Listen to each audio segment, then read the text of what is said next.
All right, let's continue with some more undrafted free agents for the Minnesota Vikings. We already talked about three of them just a couple of hours ago. Let's get into it now with Logan Brown, offensive lineman from Kansas.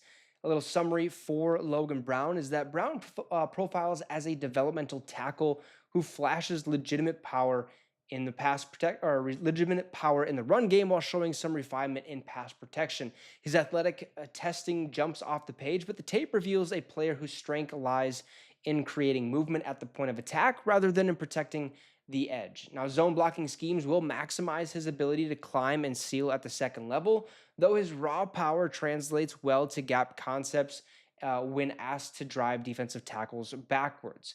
The technical refinement visible in his final season at Kansas indicates a player still ascending despite extensive collegiate experience. His run blocking outpaces his pass protection considerably when moving forward with bad intentions. Brown can be downright dominant. Those same aggressive tendencies can work against him in pass sets, where his impatience against counter moves and inside rushes remains a concern. Teams will need to drill constant pass set landmarks to maximize his natural length and mere ability. So there's some things to work on for Logan Brown. He has a lot of collegiate experience.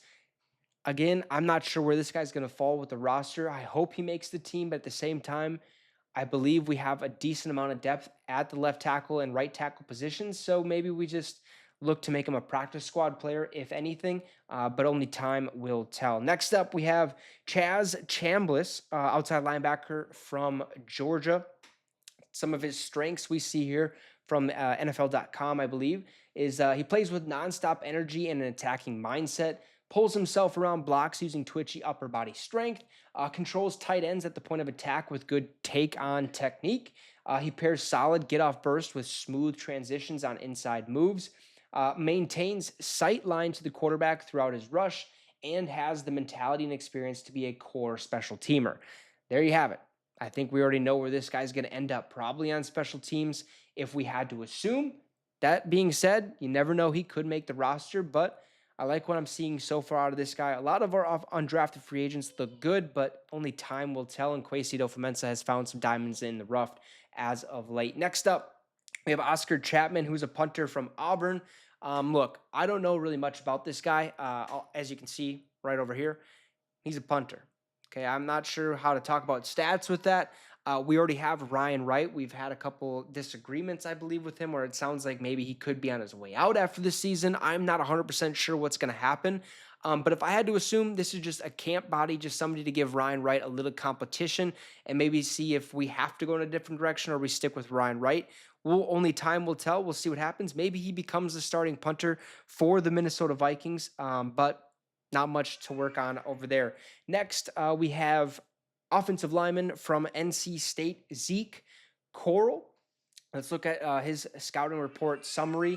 A technically sound interior lineman, Correll's NFL prospects will be influenced by his final season at NC State following his transfer from Notre Dame. Now, this move could provide valuable exposure to a different offensive system, potentially enhancing his versatility. His experience in Notre Dame's pro-style offense, combined with his time at NC State, should ease the transition to NFL-level protections and run concepts. However, he'll need to demonstrate improved functional strength to consistently handle NFL-caliber defensive tackles. Correll's ability to play both center and guard positions adds significant value, potentially making him an attractive day 3 target for teams seeking offensive line depth. His high football IQ and skill in diagnosing stunts and blitz packages could allow him to contribute as a backup earlier in his career, with the potential to develop into a solid starter in a zone blocking scheme. So this one, I think, is just a depth piece ad. We have to look at the offensive guard, the offensive line in general, when we're looking at what do we need, more depth potentially and stuff like that. So I could see him making the practice squad or maybe even the 53 just strictly as a depth piece, just in case, injuries and all that fun stuff accidentally happen. So there are 4 more undrafted free agents. You guys let me know your thoughts on these 4: Logan Brown, Chaz Chambliss, Oscar Chapman, and Zeke Correll. Let me know down below. Drop a like and subscribe to the channel. It'd be much, much appreciated. Have a great rest of the night, folks, and Skol Vikes.